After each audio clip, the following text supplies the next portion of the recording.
Hey Shimmy Squad, welcome back to Watch the Vlog. It's very nice to see you. Today I wanted to update you all on my Telogen Effluvium journey. It's a really crazy thing to be going through, and I just wanted to provide some perspective on the hair journey to anyone that's going through the same thing that I've been going through. In this video you can expect to see number 1, if my hair grew back or filled back in. Number 2, the products that I use in order to help my hair, or the products that I try to use to help my hair. And number 3, just a general talk about how I know that it was Telogen Effluvium. Okay, so if you're new to my channel, don't forget to hit subscribe down below. So I wanted to update you on my Telogen Effluvium journey. Now, my hair started falling out. Yes, falling out. It was a lot. Honestly, it's a very emotional thing to be going through. It started in September. I had noticed that my hair was shedding. I had a lot of shedding going on. And I just thought maybe, it was just regular hair shedding. Hair goes through cycles. And maybe those hair follicles were up to the end of their cycle and then they were breaking off. Okay, whatever. So my hair was shedding. I thought, okay, you know what? Let me stop touching my hair. I'm going to get braids. I got braids. Bad decision. Worst decision ever. Do not do that. If your hair is shedding, do not get braids at all. I got braids, and my aunt started to notice, like, hey girl, your hair is starting to thin between the slots of your braids. And I'm like, I might as well just take these out. So I went ahead and I took them out. My husband helped me, and as he took them out, clumps of my hair was coming out. Clumps. Now, when I say clumps, like, I'm not even over exaggerating. I literally mean clumps of hair were coming out. I had like whole full like bushels of my hair in my hands. I had more of my hair in my hands that was on my head. And after that, I freaked out, honestly and utterly freaked out. Like, total breakdown in the shower, crying, just like, what the heck is going on? So when that started happening, I decided to speak to my family members, and one of my family members suggested that I go to a dermatologist, thankfully. Yes, the dermatologist is the doctor that deals with your skin, and they also deal with your hair. So I went to a dermatologist in order to see what was going on. Prior to going, I did Google hair loss caused by stress or hair loss caused by surgery.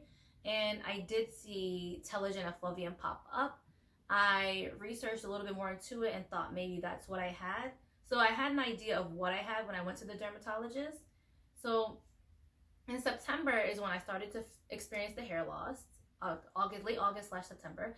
And then October is when I saw the dermatologist. And we are now in January, but let's just, for the sake of the video, say it's December because we've only been in January for 2 days. Anyways, when my hair was falling out, I took a trip to the dermatologist, and yeah, she told me that she checked my head, she checked my scalp, she touched it.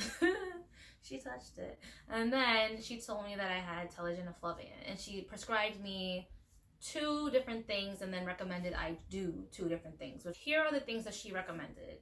Number 1, she recommended that I take 1,000 milligrams of biotin. So I went to my local drugstore, bought some biotin over the counter. Really easy to get, right? 1,000 milligrams of biotin. She also suggested that I take 1,000 milligrams of folic acid, which is essentially iron, but I also got that. So now I take 1,000 milligrams of folic acid.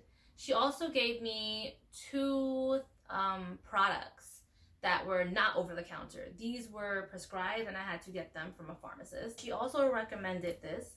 It's ketoconazole. Ketoconazole. This is one of the products recommended to me by my dermatologist. It's a topical treatment. So pretty much what you do is, you can see on the top it's all foamy. Shake it up a little bit, get some foam, and I just kind of like rub that into my hair. And I use it twice a day. The recommended usage is twice a day.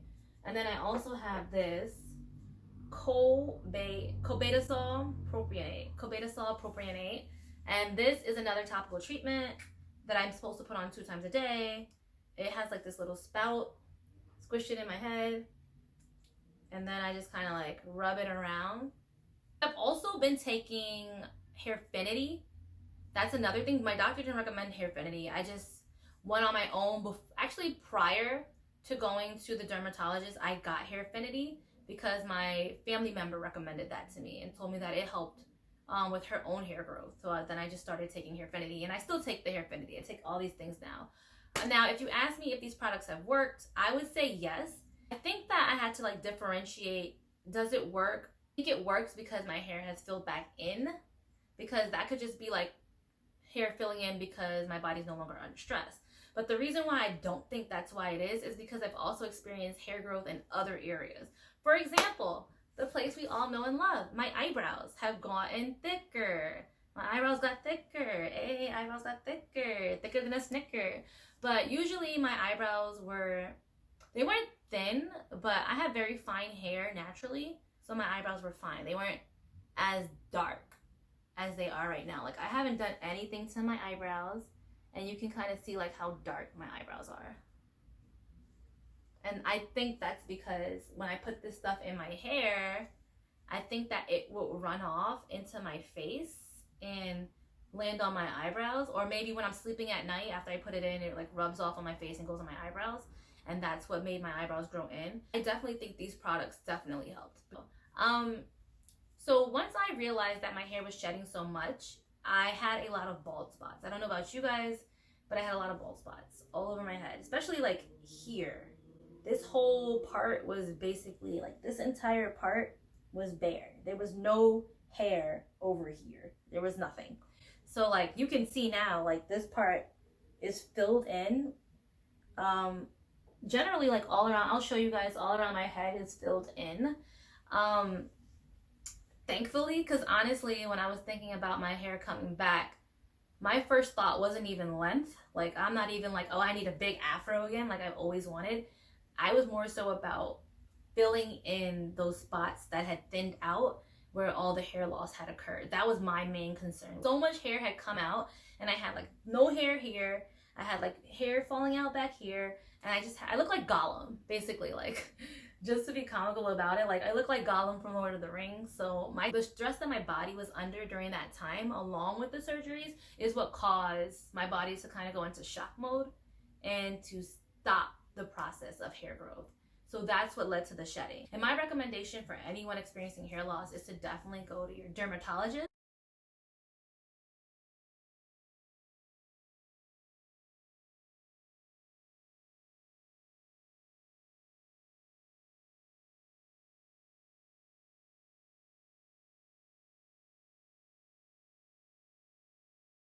I've seen people would recommend for hair loss is Minoxidil.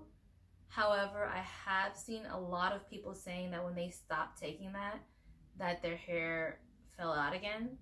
So my wondering, and I will ask my dermatologist about this, is when I stop taking these two products, is it going to react like the Minoxidil?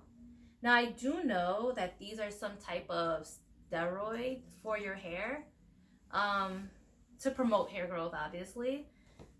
So I'm not sure if they would result in hair loss when you stop taking it.